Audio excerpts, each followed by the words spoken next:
Olá pessoal, neste vídeo nós iremos entender o princípio de uma análise de instabilidade elástica de um elemento indeformado. Portanto aqui, instabilidade, isso daqui é a perda de capacidade de resistir a uma solicitação. Então, quando uma estrutura que não consegue mais resistir a uma solicitação. Elástica quer dizer que eu vou verificar isso admitindo que eu tenho uma relação elástica entre tensão e deformação. E os meus elementos, por enquanto, eles serão indeformáveis, portanto, não terá deformação que nem esta coluna aqui, que eu vou mostrar uma análise de instabilidade elástica dela. Então veja, aqui eu tenho uma coluna, eu tenho um carregamento axial P, essa minha coluna ela tem comprimento L, e aqui eu coloquei uma mola de rotação, um KS, K-string. Veja bem, eu mostrei para vocês que é muito comum nós utilizarmos esse tipo de mola. Isso aqui seria como se eu tivesse uma fundação em que eu tenho um bloco sobre estacas, né? Você acaba considerando essa rigidez da rotação não como um engaste total, né? Mas sim como uma certa rigidez de mola. Então esse daqui é um caso realmente emblemático aí do ponto de vista de colunas, tá? Apesar de ser só uma coluna, é uma análise bem interessante. Veja que se o meu KS ele fosse igual a zero, então quer dizer que eu ia ter uma coluna assim. Então, isso daqui não consegue parar em pé, vai ter movimento de corpo rígido com certeza, e portanto isso aqui não é possível. O outro extremo é se o meu KS ele pegar e for igual a infinito. Daí, se for igual a infinito, daí virou engaste. E daí, se eu não tenho deformação, se é um elemento indeformável, daí é outra análise, né? Mas agora que eu estou pensando que isso aqui é um elemento rígido, indeformável, e que eu tenho aqui uma rotação KS. Então veja bem, na realidade, eu não tenho, num caso prático, uma coluna que esteja perfeitamente alinhada. Então vamos fazer um estudo do que é a realidade, né? Então, na realidade, eu sei que há imperfeição inicial. Então, essa imperfeição inicial, eu vou admitir o seguinte, eu vou admitir que essa coluna, ao invés dela estar no prumo, como eu coloquei aqui, tracejado, eu vou colocar ela, claro que eu vou fazer uma super de uma rotação aqui, mas é só por causa do desenho. Então imagina que esse θ aqui que eu vou dar essa rotação é uma rotação pequena, tá? Então o que acontece? Eu continuo aqui tendo o meu comprimento L, né? Esse aqui é o meu elemento. Essa altura aqui vai ser L cosseno θ, enquanto que esse movimento, deixa eu colocar aqui uma cota, fica mais bonitinho, né? Então, aqui, essa cota aqui vai ser L seno de θ. Vamos pegar e assumir o seguinte, vamos assumir que o θ é tão pequeno que eu posso assumir o seno pelo próprio ângulo, tá? Então, eu vou chamar isso aqui de simplesmente Lθ. A gente vai estar fazendo nós estaremos admitindo L seno θ igual a L θ bem fácil, bem rapidamente, né? Aqui, na verdade, é um pouquinho mais para baixo. Aqui. Muito bem. Então, o que está acontecendo é o seguinte, que o meu carregamento P ele está sendo aplicado aqui na ponta. E ele está sendo para baixo, né? O que está acontecendo? Essa minha mola que eu tenho aqui, no momento em que eu tenho uma rotação aqui, essa rotação ela acaba gerando aqui um momento na tua mola. A mola ela tenta restituir essa estrutura à sua posição original. E esse momento aqui na mola de restituição, ele é igual à rigidez dela vezes a rotação. Muito bem, isso aqui é a contribuição da mola. Uma vez que você tem essa rotação, a mola quer trazer para a posição original. Vamos pegar e fazer a somatória de momento em A, ou seja, aqui na base, para entender o que está acontecendo. Então, a somatória de momento, se está em equilíbrio, ela deve ser igual a zero. Então, o que eu tenho? Eu tenho a mola, que está tentando restituir a minha estrutura à sua posição original. E do outro lado, eu tenho, então vamos somar todos os momentos aqui nesse ponto. A única coisa que eu tenho agora é esse P. Veja que esse momento está no sentido anti-horário, esse aqui vai estar no horário, portanto vou colocar negativo. E o momento gerado por essa força é o momento de P mais o braço de alavanca. O braço de alavanca é L, mais não, multiplicado pelo braço de alavanca, Lθ. Então isso daqui, se está em equilíbrio, deve dar igual a zero. Veja que θ aparece dos dois lados, eu vou colocar em evidência, então vai ser Ks menos PL vezes θ é igual a zero. Então, existem duas formas de verificar equilíbrio. Duas formas de verificar equilíbrio. Primeira delas, se θ é igual a zero. Isso daqui, na verdade, a gente chama de solução trivial. Solução trivial por quê? Se a minha estrutura estivesse nessa posição perfeita aqui, realmente, ó, θ é igual a zero, independente do que está acontecendo aqui, vai dar certo.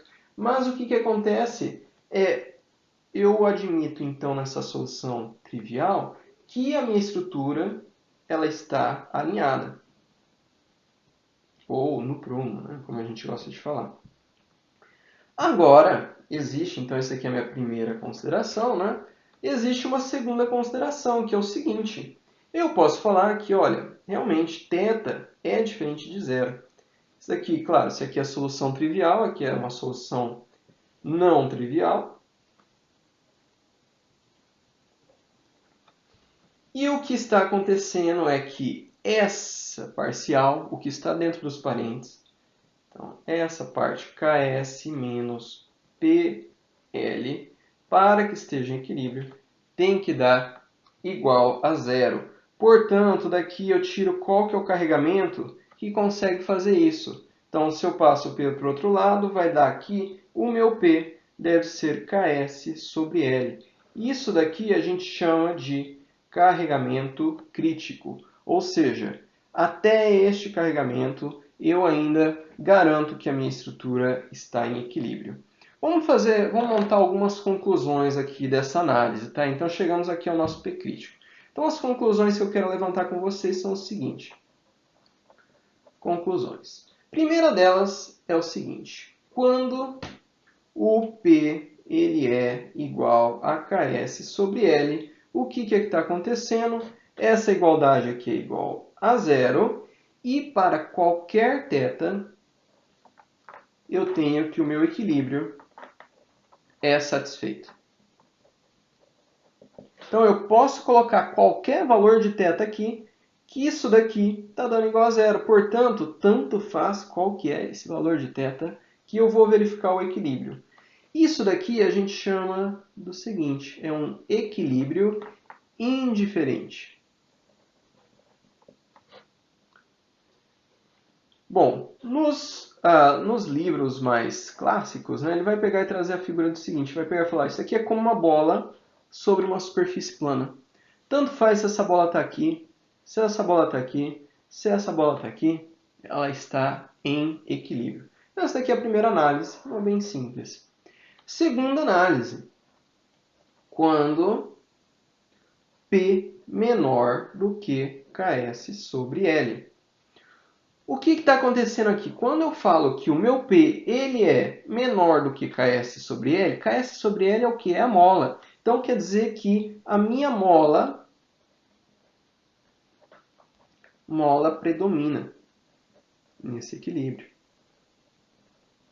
Se a mola predomina, quer dizer que ela está sempre restituindo a posição da minha estrutura. Então quer dizer que isso daqui é um equilíbrio estável.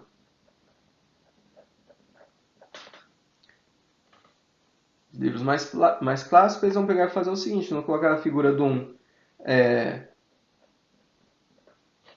de uma, como que eu diria, de uma ribanceira aqui, e essa bola, se ela estiver aqui, está em equilíbrio. Se eu colocar ela aqui do lado, opa, ela volta para cá, portanto ela fica em equilíbrio. Nesse vale aqui que eu criei, a tua bola ela sempre vai voltar à sua posição original. É isso que estou falando aqui, ó. Se o meu P, se a minha mola predomina, quer dizer que ela sempre leva a minha estrutura à posição original. Próxima análise é o seguinte: quando o meu P é maior do que o Ks sobre L. Isso daqui também pode acontecer. O que acontece agora? A ação predomina. Nesse caso é um P, poderia ser um momento e assim por diante. Então a ação predomina. Portanto, eu chamo isso aqui de equilíbrio instável.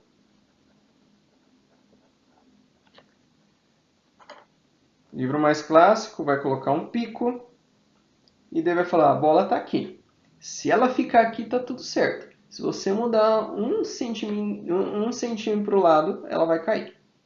Então é um equilíbrio instável. Essa estabilidade é o seguinte, essa posição aqui que ela está em equilíbrio, mas qualquer movimento ela sai do equilíbrio, é a posição quando isso daqui está no zero. Então vamos fazer essa análise aqui graficamente, eu acho que também é bem interessante. Ó. Vou plotar aqui nesse gráfico P e vou plotar aqui θ. Então P, carregamento, θ está aqui. Então imagina o seguinte, tá? E eu vou marcar aqui, ó. Eu vou marcar nesse gráfico quando esse meu carregamento P ele é igual a Ks sobre L. Que esse daqui é uma das análises que eu fiz, né? E aqui eu vou colocar uma bolinha para mostrar esse ponto. Muito bem. O que está acontecendo? Se o meu P é menor do que Ks sobre L, isso daqui, eu falei para você, ó, isso daqui é um equilíbrio estável. Então, equilíbrio estável. Se ele passar P for maior que isso daqui, é um equilíbrio instável. Então, o que acontece? Ó? Suponhamos que eu estou na minha estrutura e o meu θ é zero, né? Se eu pegar e carregar, ela está carregando, aqui a mola predominava mesmo, ela não vai sair da sua posição original, não tem nenhum problema. Ele chega nesse ponto em que é um ponto que a gente chama de ponto de bifurcação de equilíbrio. Se o meu θ é zero, eu consigo ainda continuar aqui.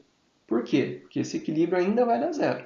Mas qualquer mudança do zero, isso daqui não vai ser capaz de verificar equilíbrio, portanto estará instável. Qual que é a verdade? A verdade é o seguinte, é que eu sempre inicio com um certo θ. Poderia ser θ positivo ou θ negativo, só quer dizer que isso daqui vai para um lado ou para o outro, tá? Vamos começar por aqui, ó. Então, eu vou iniciando o carregamento, a minha estrutura, na verdade, ela pega e começa, no momento em que eu vou colocando carregamento, ela vai apresentando uma declividade aqui, ela vai aumentando esse θ, né? Então o que acontece? Vou colocando carregamento, vai aumentando o θ, até que eu chego nesse limite. Esse limite aqui, geralmente ele é definido até em norma. Esse daqui é o que? É o limite da instabilidade elástica. A partir desse ponto, grande parte das situações, isso daqui chegou nesse ponto aqui máximo, que é definido por essa reta, ele começa a decair. O que é decair? Quer dizer que se eu aumentar o θ, na verdade eu preciso diminuir o P. Porque o que está acontecendo? Eu estou aumentando o θ, tenho que diminuir o P para para que eu continue tendo equilíbrio. Então isso daqui é o que a gente chama de uma bifurcação instável. Eu preciso tirar carregamento, senão não vai dar certo. Ou senão, existem alguns casos, que em placa acontece isso, que a posição geométrica nova assumida leva, na verdade, a ficar estável. E daí isso aqui a gente chama de bifurcação estável. São casos particulares, né? Mas isso acontece também, tá? De você mudou o θ, que nem uma placa, você vai mudando, daí a curvatura que ela vai assumindo, a nova posição que ela vai assumindo, leva ela a conseguir ter mais carregamento. É possível que isto ocorra assim. E isso daqui é a teoria básica sobre instabilidade elástica. A partir de agora, a gente vai estar procurando saber qual que é esse P crítico, para saber exatamente onde que eu estou traçando esse limite e a partir desse ponto eu sei que eu posso levar a uma bifurcação instável, né? Muito bem. Próximo vídeo a gente estuda um pouquinho mais. Obrigado.